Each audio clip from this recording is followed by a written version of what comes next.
السيرات ديالو واش غادي يتوالب مع الجو والمحيط ديال الوداد ولا لا؟ شكون غيقرر هادشي؟ اللي غيقرر هادشي هو راه كاين واحد المسؤول اللي كيوقع معاه. راه شوف تقول لي هذه النظريه راه واخا ناخذ النظريه ديال 4000 يقول لي هذا هذا لا وغادي ناخذ ونقول لهم اسيدي هزوا يديكم شكون اللي بغاه شكون اللي ما بغاش غتكون الاغلبيه هادو كاع بغاو ولكن حيت يخفق راه واحد ما كيبقى يبغي. الجمهور سعيد كيقول لك انه في المدربين انا السؤال كنطرح انه يعني طبيعي راه الرئيس كيتحمل المسؤوليه ديال تسيير واحد النادي. اذا كانت نتائج ايجابيه راه مسؤول، كانت نتائج سلبيه راه مسؤول.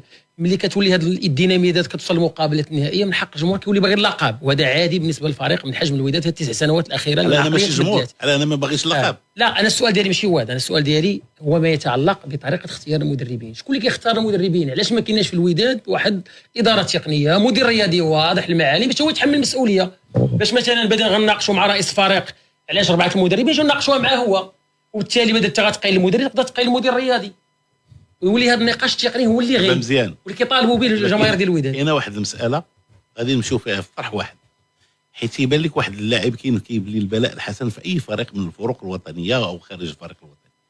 كتقول هذاك راه لاعب ممتاز النظريه ديال الجميع، ما كاينش ما زعما كاين ما فيهاش الخلاف، حيت كيمشي كتنتدبوا من الوداد ولا اي فريق اخر كلشي تيقول كيصفق لك تيقول لك الحمد لله هذا راه انتداب في محله. اذا راه نفس ما يجري على اللاعب يجري على المدرب، حيت تشوف واحد المدرب اللي تيقوم بعمل جيد وعنده العمل هو الركيزه الاولى في النجاح ديالو، لان ما يمكنش شي واحد ينجح. هذا منظور الرئيس، منظور المدير الرياضي والمدير التقني راه مختلف، يقدر يكون تقني لا مدير رياضي ولا انا حتى واحد ما كيقرا العقليه ديال الاخر.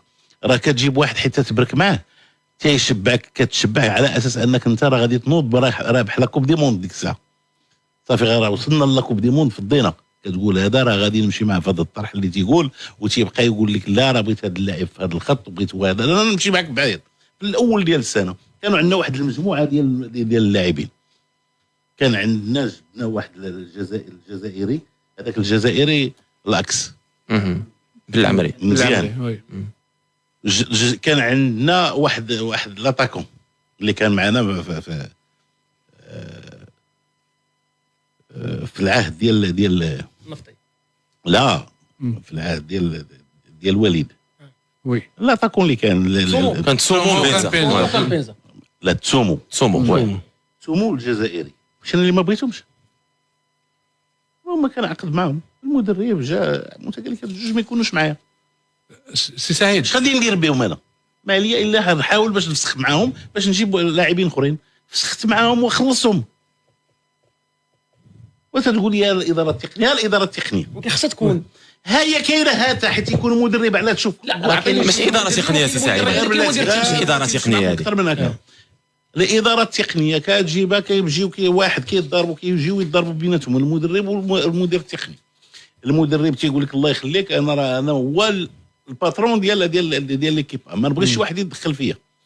غير كتصيفط ليه المدير التقني يقول ليه كلمه جوج ويضربوا لك كاملين، علاش يدخل ليا وعلاش انا ويجي هو يتيريني به، وكتولي في مشاكل. ولكن يعني فهمت منك انت ضد فكره المدير الرياضي في الوداد. شوف راه كاين مدير رياضي، راه كاين مدير تقني ديال الفئات السنيه ديال الفئات السنيه. لا مدير تقني وكان كيتعاملوا كاملين وكيخدموا كاملين، الا انه شي ما تيرضى بشي.